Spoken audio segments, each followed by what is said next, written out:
প্রতি বছর ৩১ অক্টোবর বিশ্বব্যাপী হ্যালোইন উদযাপিত হয়, যা প্রায়শই ভূত দিবস নামেও পরিচিত। হ্যালোইন শব্দটির উৎস স্কটিশ অল হ্যালোস ইভ থেকে এসেছে, যার অর্থ পবিত্র। খ্রিস্টানদের একটি প্রধান উৎসব হলেও হ্যালোইনের জনপ্রিয়তা সম্প্রতি এশিয়ার বিভিন্ন দেশে ছড়িয়েছে। প্রায় ২০০০ বছর আগে সেল্টিক জাতির মানুষ প্রথম হ্যালোইন উৎসব পালন করেছিল। তাদের সামহাইন উৎসবে বিশ্বাস করা হতো যে এই দিনে মৃতদের আত্মা জীবিতদের জায়গায় প্রবেশ করে সমস্যা সৃষ্টি করতে পারে।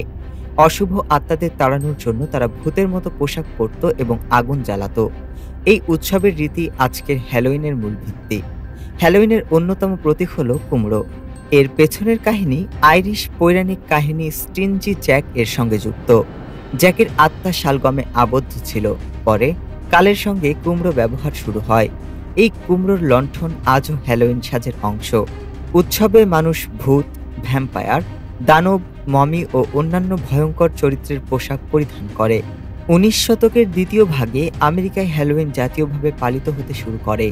১৯২০ থেকে ১৯৫০ সালের মধ্যে এটি সরকারি ছুটির দিনে পরিণত হয়। এই সময়ে মানুষ বাড়ি ও রাস্তা সাজায়, কুমড়োর লণ্ঠন তৈরি করে এবং চকলেট ও পেস্ট্রি প্রস্তুত করে। বর্তমানে হ্যালোইন বাণিজ্যিক দিক থেকেও গুরুত্বপূর্ণ।